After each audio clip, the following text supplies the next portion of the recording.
سامعین کرام، السلام علیکم ورحمۃ اللہ وبرکاتہ۔ میں شکر گزار ہوں قبلہ سید شبیر حسین شاہ صاحب کہ انہوں نے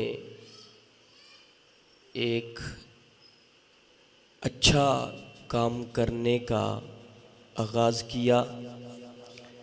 اللہ رب العزت کی بارگاہ میں دعا گو ہوں کہ خالق کائنات پیارے حبیب صلی اللہ تعالی علیہ وآلہ وسلم کے توسل سے اس کو پایا تکمیل تک پہنچائے اور ہم سب کو سن کر اس پر عمل پیرا ہونے کی توفیق عطا فرمائے۔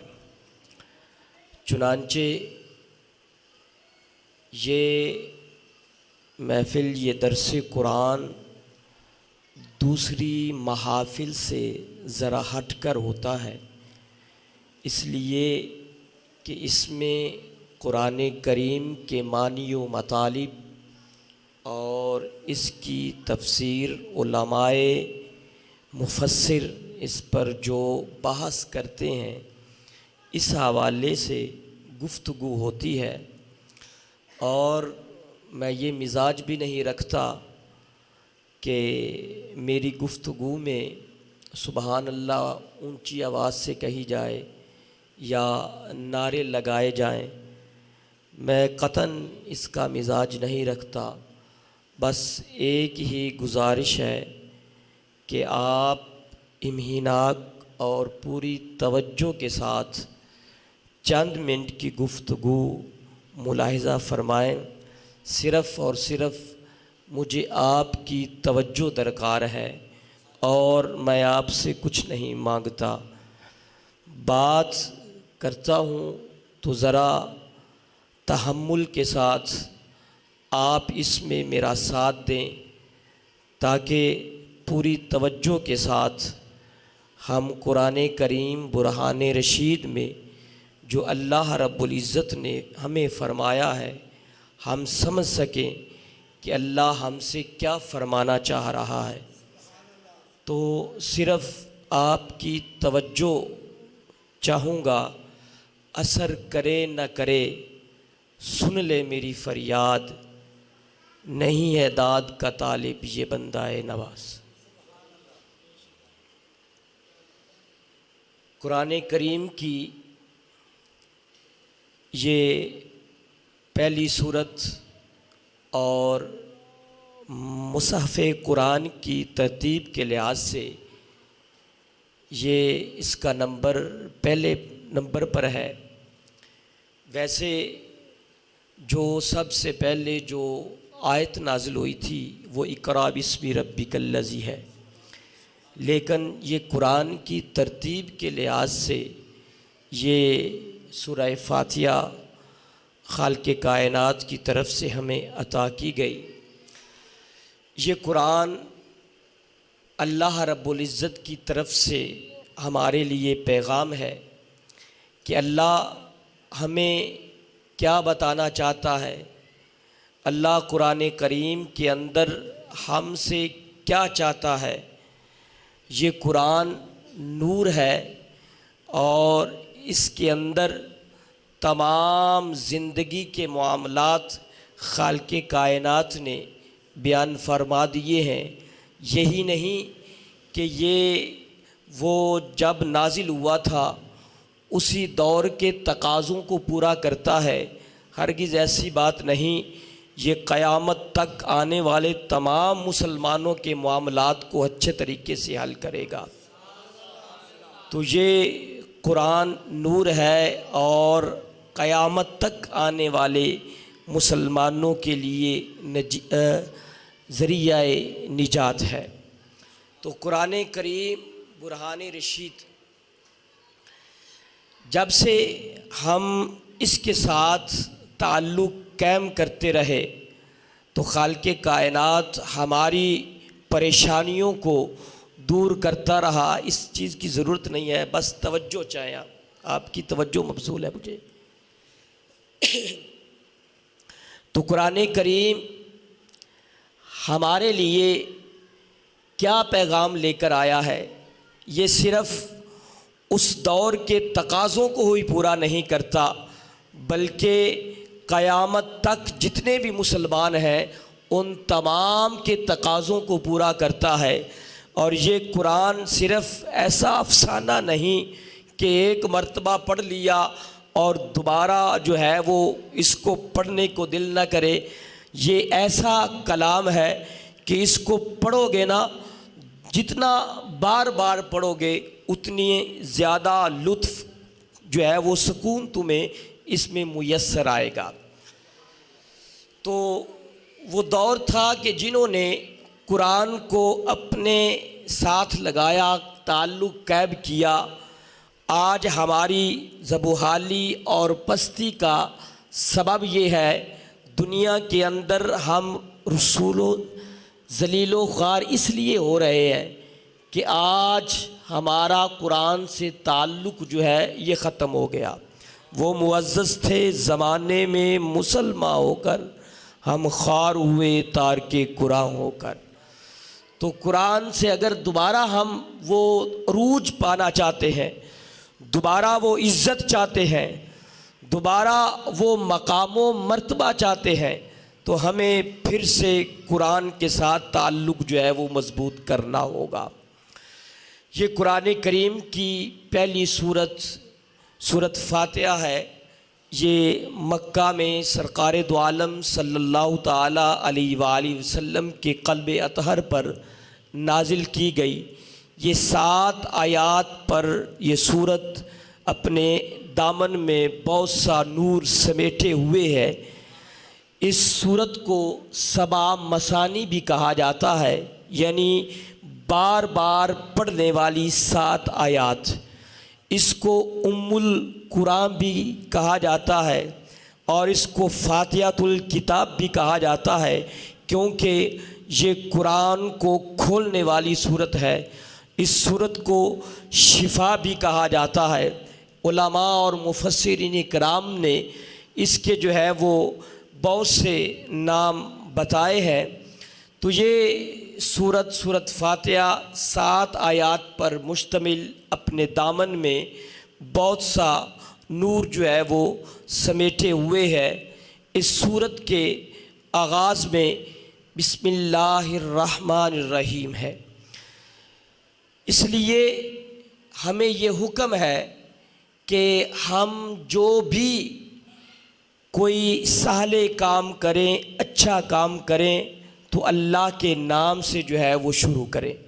ایک تو یہ کہ جو کام بھی ہم کریں اللہ کے نام سے شروع کریں، اس میں خالق کائنات برکت بھی عطا فرماتا ہے اور اس کام کو پایا تکمیل تک بھی پہنچاتا ہے۔ تو آپ دیکھ لیجئے کہ قرآن کریم کے اندر 114 صورتیں ہیں، اور یہ بسم اللہ ایک سورت سے دوسری سورت کے اندر جو ہے وہ فاصلے کے لیے آتی ہے، تاکہ پتہ چلے یہاں سے سورت جو ہے وہ مکمل ہو گئی، اگلی سورت کا آغاز ہو رہا ہے۔ یہ بسم اللہ الرحمن الرحیم سورت کے شروع میں لکھی جاتی ہے، اور احناف کے نزدیک سورہ نمل کے اندر یہ آیت کا حصہ بھی ہے۔ ویسے 114 صورتیں ہیں، تو اس اعتبار سے یہ 114 مرتبہ سورہ یہ یا بسم اللہ نہیں ہے، بلکہ 113 مرتبہ ہے، اس لیے کہ سورہ توبہ کے اندر جو ہے وہ اس کے شروع میں بسم اللہ نہیں لکھی گی۔ اگر سورہ نمل میں آیت کا حصہ لگا لیں تو پھر اس اعتبار سے 114 مرتبہ قرآن کریم کے اندر یہ بسم اللہ آئی ہے۔ تو بسم اللہ الرحمن الرحیم، اللہ کے نام سے شروع جو بڑا مہربان اور برکت والا ہے۔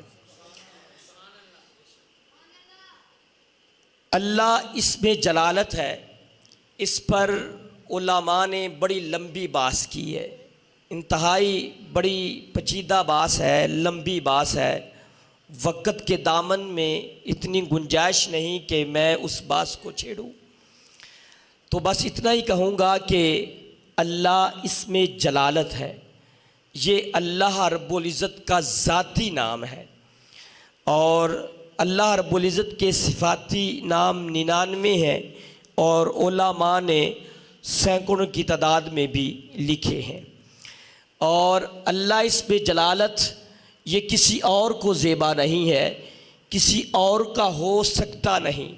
آپ دیکھیے کہ اگر کسی کا نام عبد الرحیم ہو تو اس کو رحیم کہہ کر جو ہے وہ پکارا جا سکتا ہے، بہتر یہی ہے کہ عبد الرحیم پکارا جائے۔ اسی طرح نام ہے عبد الستار، تو اگر ستار کہہ کے بھی پکارتے ہیں تو حرج نہیں، لیکن بہتر ہے کہ عبد الستار کہہ کے پکارا جائے۔ ایسے ہی عبد الغفار نام ہے، تو بسا اوقات غفار بھی نام لے کے پکارا جاتا ہے، تو بہتر یہ ہے کہ عبد الغفار ہی کہہ کے پکارا جائے، لیکن جب کسی کا نام عبداللہ ہو تو اس کو اللہ نہیں پکارا جائے گا، اس کو عبداللہ ہی پکارا جائے گا، اس لیے کہ اللہ اس میں جلالت ہے، یہ اللہ رب العزت کا ذاتی نام ہے، یہ کسی اور کے ساتھ جو ہے وہ جڑ نہیں سکتا۔ تو بسم اللہ الرحمن الرحیم، میں مختصر کرتا چاہوں، وقت کم ہے، تو الرحمن الرحیم، یہ ان دونوں کا مادہ جو ہے وہ رحمت ہے، رحمان کا بھی اور رحیم کا بھی، ان دونوں کا مادہ رحمت ہے۔ تو وہ علماء نے کہا کہ اس سے مراد جو ہے وہ خاص رحمت اور عام رحمت، مراد یہ کہ دنیا کے اندر جو ہے وہ کافر پر بھی خالق کائنات کی رحمت، اور آخرت میں خاص طور پر جو ہے وہ اہل ایمان پر جو ہے وہ خالق کائنات کی طرف سے خصوصی رحمت ہے۔ تو وہ جو اس کو مانتا ہے وہ اس پر بھی اپنا کرم فرماتا ہے، جو اس کو نہیں مانتا وہ اس پر بھی جو ہے وہ اپنا کرم فرماتا ہے۔ حضرت ابراہیم علیہ السلام اللہ کے جلیل القدر پیغمبر ہیں کہ ان کی یہ عادت مبارک تھی کہ وہ بغیر مہمان کے کھانا نہیں تھے کھاتے، جب بھی انہیں بھوک لگتی تو باہر سے کسی مہمان کو بلا لاتے اور ساتھ بٹھا دیتے۔ یہ بات یاد رکھیے کہ ضرورت کا مکان، ضرورت کا لباس، ضرورت کا کھانا، اس کا حساب نہیں ہوگا، اور جو تکلف کے ساتھ ہو، مکان بھی، لباس بھی اور کھانا بھی، اس کا حساب ہوگا، لیکن اگر مہمان آ جائے تو تکلف جتنا مرضی کر لو اس کا بھی حساب نہیں ہوگا۔ تو حضرت ابراہیم علیہ السلام کو ایک دن بڑی شدت کی بھوک لگی، وہ گھر والوں کو اس نے کہا کہ آپ کھانا تیار کرو، میں ابھی ہو کر آیا ہوں۔ باہر نکلے تو ایک 80 سال کی عمر کا بابا نظر آیا، اس کو پکڑ کر لائے، کہتے ہیں آؤ تمہیں کھانا کھلاؤں۔ جب گھر لائے تو کھانے پہ بٹھا دیا، کہا کہ پڑھو اس اللہ کے نام سے کھانا شروع کرو۔ اس نے کہا کہ میں تو اللہ کے نام سے کھانا شروع نہیں کروں گا، میں تو اپنے بت کے نام سے کھانا شروع کروں گا۔ حضرت ابراہیم علیہ السلام نے فرمایا کہ بھائی تیرا میرا رشتہ کیا ہے، میں تجھے کھانا اللہ کے نام پر کھلا رہا ہوں، اگر تو اپنے خدا کے جو ہے وہ اعتبار سے اتنا غیرت مند ہے کہ تو میرے رب کا نام لینا گوارا نہیں کرتا، اپنے بت کے نام سے کھانا شروع کرتا ہے، تو پھر میں تو آپ کو کھانا نہیں دوں گا۔ وہ ہندو تھا، وہ اتنا غیرت مند تھا اپنے خدا کے جو ہے وہ حوالے سے کہ اس نے کہا کہ روٹی کے 2 ٹکڑوں کی خاطر میں اپنے رب سے بے وفائی نہیں کرتا، لیکن آج ہماری صورتحال یہ ہے کہ ہم چائے کی پیالی پہ جو ہے اپنا دین بیچ دیتے ہیں، یہاں تک کہ لوگ اسلام کے لیے اور پیسوں کے لیے جو ہے وہ اسلام چھوڑ دیتے ہیں، پلاٹ کی خاطر جو ہے وہ غلط فیصلے کر دیتے ہیں۔ اس نے کہا کہ میں روٹی کے چند ٹکڑوں کی خاطر اپنے خدا سے بے وفائی نہیں کر سکتا، کھلانا ہے تو مجھے اپنے خدا کے نام سے کھانے دو، نہیں تو میں جا رہا ہوں۔ حضرت ابراہیم علیہ السلام نے کہا کہ تیرا میرا رشتہ ہی کوئی نہیں، میں نے تجھے بلایا تھا اپنے خدا کے نام سے، اگر تو نہیں لیتا تو پھر جا سکتے ہو۔ وہ باہر ہی نکلا تھا کہ خالق کائنات نے حضرت جبریل کو بھیج دیا، فرمایا اے خلیل آج تو نے میرا بندہ ناراض کر دیا۔ عرض کی مالک وہ تیرا بندہ، وہ تیرا نام لینا گوارا نہیں کر رہا تھا۔ تو خالق کائنات نے فرمایا اے میرے خلیل بتا اس کی عمر کتنی تھی؟ عرض کی تقریباً 80 سال کے لگ بھگ۔ کہا کہ میں 80 سال ہو گئے اس کو کھانا کھلا رہا ہوں، تو ایک دن نہیں کھلا سکا۔ فوراً واپس گئے، دیکھا کہ ایک پہاڑی کے اوپر سے جا رہے ہیں، آواز دی وہ بھائی میاں ذرا ٹھہر جاؤ، آؤ کھانا کھا لو۔ اس نے کہا کہ نہیں، میں تیرے رب کے نام سے نہیں کھاؤں گا، میں اپنے رب کے نام سے کھاؤں گا۔ اس نے کہا کہ کوئی بات نہیں، اپنے رب کے نام سے ہی کھا لینا۔ کہا کہ یہ اچانک تبدیلی کہاں سے آ گئی؟ کہا کہ جس رب کا نام لینا گوارا نہیں تھا کر رہا، اس رب نے ہی پیغام بھیجا ہے۔ تو کہا کہ کھانا بعد میں، پہلے مجھے اس رب کا نوکر بنا لو۔ تو وہ رب ہے الرحمن رحیم، مادہ رحمت ہے، وہ اپنوں پہ بھی رحمت کرتا ہے، وہ غیروں پہ بھی رحمت کرتا ہے۔ جو اس کو مانے اس پر بھی رحمت ہے، جو اس کو نہ مانے اس پر بھی رحمت ہے۔ اقبال نے تو کہہ دیا، سرکار دو عالم صلی اللہ تعالیٰ علیہ وآلہ وسلم نے فرمایا کہ اللہ فرماتا ہے کہ اگر مجھے مسلمانوں کی دل جوئی کا لحاظ نہ ہوتا تو میں کافروں کی سیڑھیاں بھی سونے کی بنا دیتا، کہ یہ ایسا نہ ہو کہ یہ کہ ہمیں تو رگڑ دیا۔ وہ اقبال نے کہا تھا نا کہ کافر کے لیے حور و قصور اور مومن کے لیے فقط وعدہ حور، کہ کافروں کے لیے اتنا کچھ اور صرف جو ہے وہ مومن کو جنت کے اندر ہی جو ہے وہ کچھ عطا کر دیا جائے۔ تو جو اسے مانتا ہے اس کو بھی عطا کرتا ہے، بلکہ جو اس کو نہیں مانتا اس کو زیادہ عطا کرتا ہے۔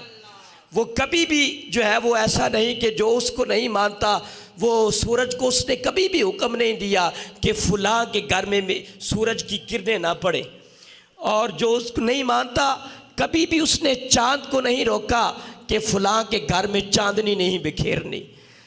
تو الرحمن الرحیم کہ رحمت کرتا ہے وہ اپنوں پر بھی اور غیروں پر بھی۔ تو جب بھی اچھا کام کیا جائے تو اس کا آغاز جو ہے وہ اللہ کے نام سے شروع کیا جائے۔ فرمایا کہ الحمدللہ رب العالمین، الحمد پر جو الف لام ہے، بعد نے کہا کہ یہ جو ہے وہ الف لام استغراق کا ہے، بعد نے کہا کہ یہ جنس کا ہے۔ اگر یہ الف لام استغراق کا ہو یا جنس کا ہو تو دونوں صورتوں میں معنی ایک ہی ہے۔ الحمد کا معنی یہ ہے کہ اللہ یعنی کسی کی اختیاری خوبی کو بیان کرنا، اس کو حمد کہا جاتا ہے۔ تو اللہ کی تعریف جو ہے، اللہ کی حمد جو ہے، یہ وہ غیر اختیاری نہیں بلکہ اختیاری ہے۔ اب الحمد پر جو الف لام ہے وہ الف لام استغراق کا ہو یا جنس کا ہو، وہ قسم کا ہو، قسم کی تعریف ہو یا جنس کی تعریف ہو، تعریف تو اللہ ہی کی ہے نا۔ اگر آپ کسی خوبصورت شے کو دیکھیں، پھول کو دیکھیں، اس کی لطافت کو دیکھیں، اس کی خوشبو کو دیکھیں، تو آپ کہیں گے کہ کیا خوبصورت ہے۔ تو چیز کی تعریف بنانے والے کی تعریف ہوا کرتی ہے۔ مثال کے طور پر اگر یہ چیئر ہے تو آپ اس کو دیکھیں، کہیں کہ کتنی خوبصورت ہے، تو تعریف چیز کی بھی ہے اور ساتھ بنانے والے کی بھی ہے۔ اور یہ حکم ہے کہ جب آپ پھول کو دیکھیں، پھول کی لطافت کو دیکھیں، تو سبحان اللہ کہنے کا حکم ہے۔ اور اگر آپ پہاڑ کو دیکھیں یا سمندر کو دیکھیں تو اس وقت جو ہے وہ اللہ اکبر کہنے کا حکم ہے۔ کیوں؟ جب آپ پھول کو دیکھیں اور پھول کی لطافت کو دیکھیں تو آپ کہیں گے کہ کتنا خوبصورت پھول ہے۔ تو یہ خوبصورت پھول ہے تو اس لیے یہ نہ ہو کہ خوبصورت پھول کی طرف تمہاری توجہ ہو اور تمہاری توجہ اس پھول کو بنانے والے کی طرف ہٹ جائے، اس لیے تم کہو سبحان اللہ، پھول نہیں اس کو بنانے والا بھی بڑا خوبصورت ہے۔ تو جب آپ پہاڑ کی ہیبت کو دیکھو، اتنا بڑا پہاڑ ہے اور سمندر تا حد نگاہ پھیلا ہوا ہے، تو آپ اس کو دیکھ کے کہیں یہ اتنا بڑا ہے، تو کہا کہ اللہ اکبر کہو، یہ نہیں بڑا، اس کو بنانے والا بڑا ہے۔ تو کہا کہ الحمد، تعریف جو ہے وہ اللہ کی ہے، تمام تعریفیں جو ہیں وہ اللہ کے لیے ہیں۔ اگر کوئی چیز کو دیکھیں، اس کی خوبصورتی کو دیکھیں، اس کی لطافت کو دیکھیں، اس کے بڑے پن کو دیکھیں، تو فوراً یہ کہنا ہوگا کہ یہ بنانے والا کتنا باکمال ہے، اس کا کتنی اونچا مقام ہے، اونچا مرتبہ ہے۔ الحمدللہ رب العالمین، کہ وہ رب، تعریف کے بعد فرمایا کہ رب کہتے ہیں پروردگار کو۔ عالمین یہ جمع ہے عالم کی، اور عالم کہتے ہیں ما سوی اللہ، یعنی اللہ کے علاوہ جو کچھ بھی ہے وہ سارا عالم ہے۔ تو رب العالمین وہ رب ہے، پروردگار ہے۔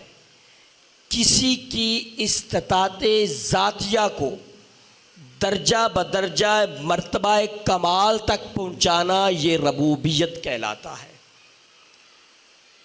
اس کی فطرت کے مطابق جو کچھ کر دینا یہ پروردگار کا کام ہے۔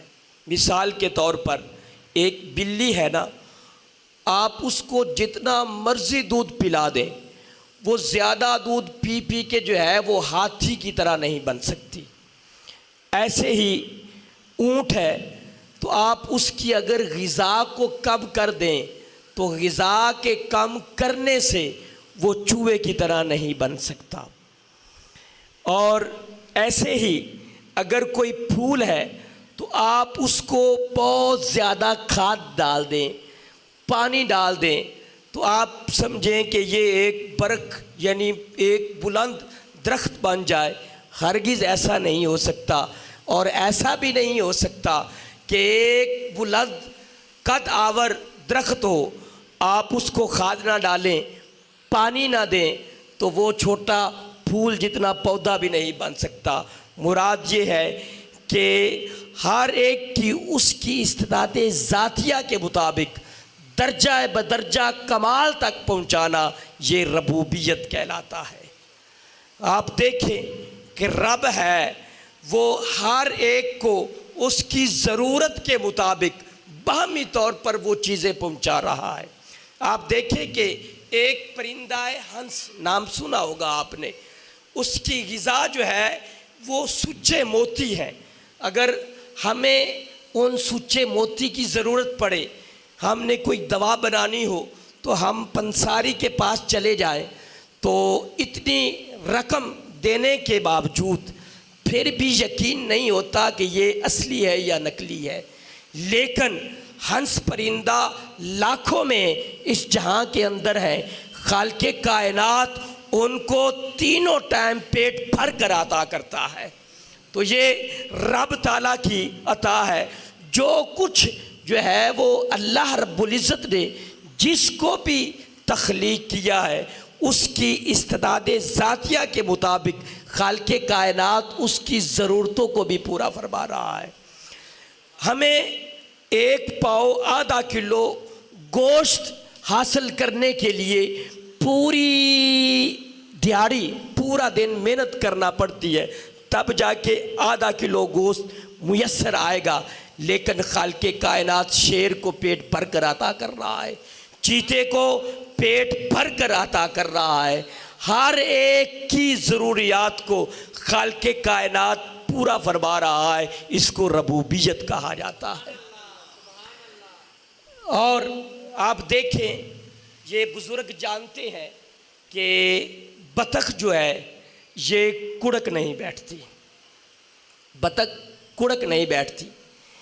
اگر اس کے بچوں کو لینا ہو تو اس کے انڈوں کو مرغی کے نیچے رکھا جاتا ہے، اور وہ مرغی 21 دن اپنے دل کی حرارت ان انڈوں پہ مبذول کرواتی ہے، تو تب جا کے 21 دن کے بعد نتیجہ بالکل عین فطرت کے مطابق نکلتا ہے کہ مرغی کے انڈوں سے مرغی کے بچے اور بطخ کے انڈوں میں سے بطخ کے بچے۔ تو دیکھیں کہ یہاں پہ ایک غور طلب بات ہے کہ ایک مرغی اپنے سینے کی توجہ ان بے جان انڈوں کی طرف مبذول کروائے تو ان سے زندہ پرندے نکل سکتے ہیں۔ اگر کوئی شیخ کامل اپنے مرید پر بدے دل پر جو ہے وہ نظر ڈالے، وہاں آیات کے نمودار کیوں نہیں پیدا ہو سکتے؟ تو جب نکل آئے بچے، نتیجہ فطرت کے مطابق مرغی کے انڈوں سے مرغی کے بچے اور بطخ کے انڈوں سے بطخ کے بچے 2-4 دن جو ہے وہ گھر والوں نے برداشت کیا، اور پھر 2-4 دن کے بعد جب ان کے اعضاء مقوی ہوئے، پر نکلے، چلنے کی تھوڑی طاقت قوت ان کو میسر آئی، اب وہ باہر چلے گئے۔ ہمارے ہاں چھپڑ کہا جاتا ہے، جسے تالاب کہا جاتا ہے، تو اب وہاں پہ پہنچے تو بطخ کے جو بچے تھے، نہ آؤ دیکھا نہ تاؤ دیکھا، فوراً پانی میں چلے گئے۔ اور آپ جانتے ہیں کہ بطخ جو ہے اس کا پانی کے بغیر گزارا نہیں ہے، تو وہ بطخ کے بچے انہوں نے نہ آؤ دیکھا نہ تاؤ دیکھا، فوراً پانی میں چلے گئے۔ وہ کون سی ذات تھی کہ جس نے بطخ کے بچوں کو یہ سکھایا کہ تم پانی میں چلے جاؤ گے، تم ڈوبے گے نہیں؟ اور وہ کون سی ہستی ہے کہ جس نے مرغی کے پاؤں باندھ دیے کہ تم جاؤ گے تو ڈوب جاؤ گے؟ یہ خالق کائنات کی ذات ہے۔ آپ دیکھیے کہ جب بچہ پیدا ہوتا ہے تو اس کے منہ میں دانت نہیں ہوتے، وہ جو ہے وہ سخت چیز کو جو ہے وہ چبا نہیں سکتا، دانت نہیں ہوتے۔ تو جب وہ دنیا پہ آیا تو کچھ دنوں کے بعد جب اس کے اعضاء قوی ہوئے، دیکھیں کہ اس کے پاؤں ہیں لیکن چل نہیں سکتا، ہاتھ ہے لیکن پکڑ نہیں سکتا، زبان ہے لیکن بول نہیں سکتا، کان ہے سننے کی طاقت ہے لیکن سمجھ نہیں سکتا، آنکھیں ہیں دیکھ سکتا ہے لیکن پہچان نہیں سکتا۔ لیکن جب وہ پیدا ہوا، اب اس کو ضرورت ہے غذا کی کہ منہ میں دانت نہیں ہے، لیکن کس ذات نے اس کو سکھایا کہ ماں کی چھاتی سے دودھ کو کیسے خشید کرنا ہے؟ یہ رب تعالیٰ نے اس کو سکھا کے بھیجا ہے۔ باقی چیزیں وہ دنیا پہ آ کے سیکھتا ہے، لیکن غذا کا معاملہ خالق کائنات اس کو جو ہے وہ سکھا کے بھیجتا ہے۔ یہ کون ہے؟ یہ اللہ رب العزت کی ذات ہے۔ کہ فرمایا کہ وہ رب ہے جو ہر چیز کو اس کی ضرورت کے مطابق جو ہے وہ چیزیں عطا کرتا ہے۔ رب العالمین، عالمین یہ جمع ہے عالم کی، عالم ما سوی اللہ کو کہتے ہیں۔ یہاں پہ ذرا غور کریں کہ رب جو ہے یہ واحد ہے اور عالمین یہ ہے جمع، کہ مراد ہوا مطلب یہ کہ رب ایک ہے، عالم بہت ہے، خالق کائنات ایک ہے، ان تمام دنیا کو پال رہا ہے۔ بلکہ اس کے یوں کہہ لیجئے کہ ایک شوہر کے کئی بیویاں ہو سکتی ہیں، ایک شوہر کی کئی بیویاں ہو سکتی ہیں، لیکن ایک بیوی کی کئی شوہر نہیں ہو سکتے۔ ایک آقا کے کئی غلام ہو سکتے ہیں، لیکن ایک غلام کے کئی آقا نہیں ہو سکتے۔ ایک رب کے کئی بندے ہو سکتے ہیں، لیکن ایک بندے کے کئی رب نہیں ہو سکتے۔ فرمایا رب العالمین، کہ وہ رب ہے جو تمام کو پالنے والا ہے۔ وہ خالق کائنات کی ذات ہے کہ وہ رب عالمین کو پالنے والا ہے۔ وہ عالمین کے اندر ہر وہ چیز شامل، اس کے اندر انسان بھی، چھپائے بھی، چرند بھی، پرند بھی، حشرات الارض بھی، سب چیزیں ہیں، اور خالق کائنات سب کو پال رہا ہے۔ ایک اور چیز کہ اگر کسی کے معتقدین مرید بہت زیادہ ہوں تو ساروں کی طرف جو ہے وہ یکجا توجہ نہیں ہو سکتی، کسی کی طرف زیادہ ہو سکتی ہے، کسی کی طرف کم ہو سکتی ہے۔ بلکہ یہ تو بڑی دور کی بات ہے کہ اولاد کو دیکھ لیجئے، ایک ہی نسل ہے، ایک ہی خون ہے، تو پھر بھی والدین پوری توجہ اپنی پوری اولاد کی طرف جو ہے وہ نہیں دے سکتے، کہیں نہ کہیں کمی ضرور رہ جاتی ہے۔ لیکن وہ میرا رب ہے، وہ ایک ہے، عالم بہت ہے، لیکن وہ اتنا کرم کرتا ہے اور اتنا رحم کرتا ہے کہ ہر بندہ یہی سمجھتا ہے کہ خالق کائنات کا سارا کرم میرے پہ ہی ہے، ساری رحمت میرے پہ ہی ہے، ہر ایک بندہ یہی سمجھتا ہے۔ تو وہ خالق کائنات کی ذات ہے، بندوں پہ مسلسل برابر جو ہے وہ ایک جیسی جو ہے وہ کرم اور رحمت جو ہے وہ فرما رہا ہے۔ آپ دیکھیے کہ خالق کائنات اپنے بندوں پہ جو ہے وہ پوری طرح جو ہے وہ توجہ کی ہوئی ہے۔ ہر ایک یہی چاہتا ہے کہ جتنا کرم میرے پہ ہے اتنا کسی پہ نہیں ہے، ہر یہی سمجھتا ہے۔ لیکن خالق کائنات کی ذات اپنے تمام بندوں پر جو ہے وہ برابر رکھے ہوئے ہے، لیکن بندہ یہ سمجھتا ہے کہ جتنا کرم مجھ پہ ہو گیا ہے اتنا کرم اور کسی پہ نہیں ہوا۔ تو جتنا کرم دیکھیں، لیکن بندہ ہی ہے کہ جو اپنے رب سے غافل ہو جاتا ہے، جو اپنے رب کو چھوڑ کر کوئی اور معبود بنا لیتا ہے، اور جب وہ معبود بنا لیتا ہے تو وہ سمجھتا ہے کہ مجھے ہوا ہی کچھ نہیں۔ وہ سمجھتا ہے جب میں کوئی گناہ کروں تو مجھے یہ سزا ملے کہ میری ٹانگیں ٹوٹ جائے، ہرگز ایسا نہیں۔ خالق کائنات نے قرآن مجید برہان رشید میں ایک ہلکی سزا کا ذکر فرمایا، وَلَا تَكُونُوا كَالَّذِينَ نَسُوا اللَّهَ فَأَنسَاهُمْ أَنفُسَهُمْ أُولَٰئِكَ هُمُ الْفَاسِقُونَ، کہ فرمایا کہ تم اللہ کی یاد سے غافل نہ ہو جاؤ۔ اگر تم اللہ کی یاد سے غافل ہو گئے تو تمہیں خود کا بھی نہیں پتہ چلے گا، یہ خود کا بھی پتہ نہیں چلے گا، یعنی اپنے آپ سے غافل ہو جاؤ گے۔ یہ ایک ادنا سزا ہے، چھوٹی سزا دی گئی کہ جب بندہ اللہ کی یاد سے غافل ہو جاتا ہے تو خالق کائنات اس کو سزا یہ دیتا ہے کہ بندہ اپنے آپ سے غافل ہو جاتا ہے، وہ اپنی پہچان سے جو ہے وہ ختم ہو چکا ہوتا ہے۔ وہ ہندوستان سے جو ہے وہ پہلے ایک محراب و منبر کا وارث تھا، وہ کہتا ہے کہ ایک دن نا میں نماز فجر پڑھانے کے لیے سردیوں میں مسجد میں آیا تو میں نے ٹیک لگا لی، تو ٹیک لگاتے مجھے اونگ آ گئی، نیند آ گئی، سخت سردی پڑ رہی تھی اور بڑی مشکل سے پہلی مرتبہ ٹھنڈے پانی سے وضو کیا۔ اب پتہ چلا کہ تکبیر ہو گئی، اب اٹھ کر دوبارہ وضو کروں گا تو مسئلہ پیدا ہو جائے گا، پانی بڑا ٹھنڈا ہے۔ وہ کہتا ہے کہ میں نے ایسے ہی نماز پڑھا دی اور میرے دل میں یہ بار بار خوف آتا رہا کہ کہیں ایسا نہ ہو کہ خالق کائنات کی میں پکڑ میں نہ آ جاؤں، کہیں خالق کائنات کا عذاب مجھ پر جو ہے وہ مسلط نہ ہو۔ وہ سمجھنے کہا کہ ابھی کچھ دیر بعد زور کے وقت ہو جائے یا مغرب کے وقت ہو جائے۔ وہ کہتا ہے کہ ایسے پورا دن گزر گیا، مجھے کچھ نہ ہوا۔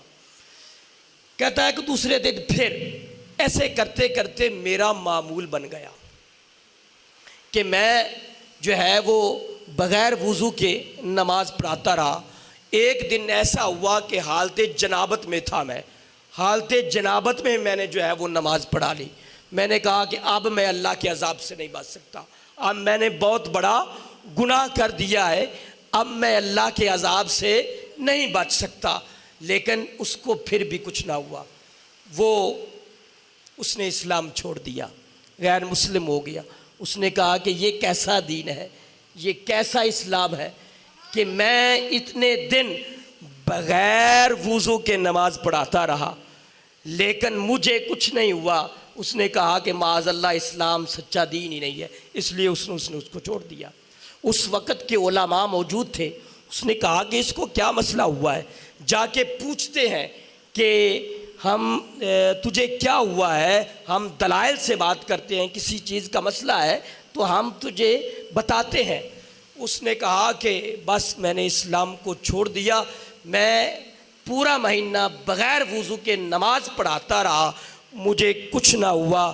علماء نے کہا کہ تو کہتا ہے تجھے کچھ نہیں ہوا، رب نے تیرا کچھ چھوڑا ہی نہیں ہے۔ یہ تیرے لیے کافی نہیں ہے کہ تجھے اسلام کی دولت چھین لی؟ تو یہ کہتا تھا کہ تیری ٹانگیں ٹوٹتی تب تجھے پتا چلتا کہ مجھ پر عذاب مسلط کیا گیا، تیرے رزق کے دروازے بند کر دیے جاتے تب تجھے پتا چلتا کہ خالق کائنات کا عذاب میرے اوپر آ گیا ہے، یا تجھے کسی اور مصیبت میں ڈال دیا جاتا تب یہ تو سمجھتا کہ مجھ پر جو ہے وہ اللہ کا عذاب آ گیا ہے۔ تو کہتا ہے کہ مجھے ہوا کچھ نہیں، رب نے تیرا چھوڑا کچھ نہیں۔ یہ تیرے لیے کافی نہیں کہ خالق کائنات نے تجھ کو اسلام کی دولت سے جو ہے وہ محروم کر دیا۔ تو یہ کہ وہ رب تعالیٰ ہے کہ جو ہر شے کو جو ہے، ہر چیز کو جو ہے وہ اپنی استطاعت ذاتیہ کے مطابق جو ہے وہ عطا کر رہا ہے۔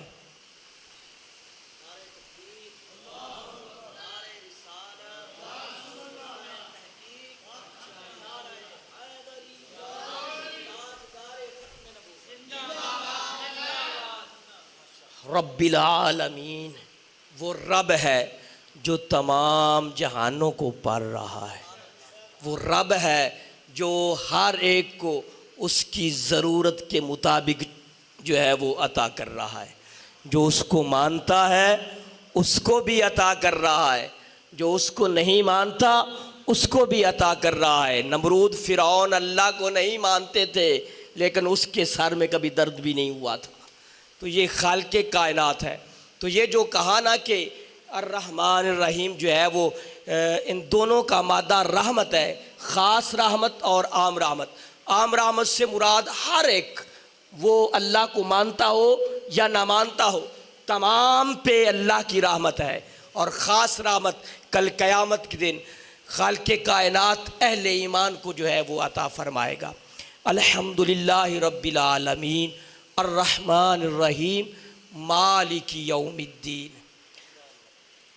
اب اللہ رب العزت اپنی رحمان رحیم اور ان تمام صفات کو بیان کرنے کے بعد فرمایا مالک یوم الدین، بیلنس کر دیا کہ یہ سب کچھ وہ کر رہا ہے لیکن یہ بھی نہ سمجھنا کہ صرف وہ انہی دنوں کا مالک ہے، بلکہ وہ میدان حشر کا بھی مالک ہے، وہ کل قیامت کے دن کا بھی مالک ہے، مالک یوم الدین، وہ روز جزا کا بھی مالک ہے۔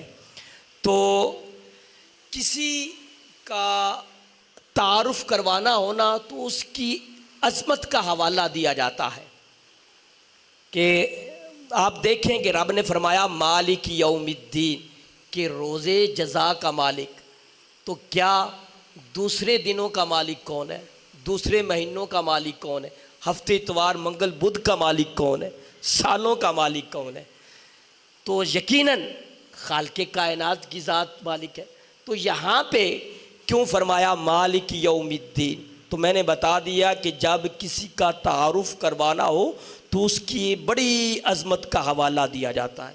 مثال کے طور پر یوں لیجئے کہ اگر کسی نے یہ مینار پاکستان بنایا ہو، پارلیمنٹ ہاؤس بنایا ہو، وہ آپ کے محلے میں رہتا ہو، وہ چھٹی گھر آیا ہو، تو وہ آپ کی گلی کی حالت تھوڑی خراب ہو، پانی کھڑا ہو جاتا ہو، گزرنے میں تکلیف ہو، تو چار آدمی اس کے پاس گئے، بھئی آپ آئے ہوئے ہو تو ذرا یہ ہماری جو ہے وہ گلی کو سیدھی کر دو۔ تو اس نے کہا کہ ٹھیک ہے میں ابھی کر دیتا ہوں، مزدور لاؤ، اس اینٹوں کو اکھیڑو، میں لگا دیتا ہوں۔ لگانے کے بعد جو ہے وہ اس نے گلی کو صحیح کر دیا۔ اب جب اس کا آپ نے تعارف کروانا ہو کسی پلیٹ فارم پہ تو آپ یہ کہیں گے کہ اب میں اس کو دعوت دینے والا ہوں کہ جس نے ہماری گلی کی مرمت کی ہو۔ تو مجھے یہ بتاؤ کہ کیا اس کی یہ عزت ہوگی یا انسلٹ ہوگی؟ وہ پارلیمنٹ اتنی اعلیٰ قسم بنیاد بنانے والا اور جو ہے وہ مینار پاکستان بنانے والا، اس کا تعارف تم اپنی ایک گلی سے کروا رہے ہو، تو مجھے بتاؤ کہ کیا اس کو اچھا فیل ہوگا؟ اگر کوئی یہ بندہ کہے کہ میں خنزیر کے رب کی قسم کھاتا ہوں، تو جو ایسا کرے گا وہ دائرہ اسلام سے خارج ہوئے گا۔ کیوں؟ اس نے اللہ کی توہین کر دی۔ لیکن کہا اس نے سچ، خنزیر کا مالک کون؟ خالق کائنات کی ذات۔ جس نے کہا کہ میں فضلہ کی قسم کھاتا ہوں، اس نے توہین کی، دائرہ اسلام سے خارج ہو گیا۔ اس نے یہ کیوں کہا کہ میں خنزیر کے رب کی قسم کھاتا ہوں؟ اس نے یہ کیوں نہیں کہا کہ میں عرش کے رب کی قسم کھاتا ہوں، میں محمد مصطفیٰ کے رب کی قسم، یہ کیوں نہیں کہا؟ تو جب وہ خنزیر کا نام لے گا تو پھر جو ہے وہ دائرہ اسلام سے خارج ہو جائے گا۔ کیوں؟ اس نے اللہ کی توہین کر دی۔ تو اگر دیکھا جائے خنزیر خالق کائنات نہیں پیدا کیا، خالق کون ہے؟ اللہ رب العزت کی ذات ہے۔ تو پھر جب خالق کائنات کا تعارف کروانا ہو یا کسی بڑی ہستی کا تعارف کروانا ہو تو اس کی بڑی عظمت کا حوالہ دیا جاتا ہے۔ تو دوسرے دنوں کا بھی مالک خالق کائنات کی ذات ہے، خنزیر کا بھی مالک اللہ رب العزت ہے۔ جب اس کا تعارف عظمت اور بڑا حوالہ دے کے کروانا ہو تو پھر کہا جا سکتا ہے کہ مالک یوم الدین، کہ وہ روزے جزا کا بھی مالک ہے، حشر کا بھی مالک ہے۔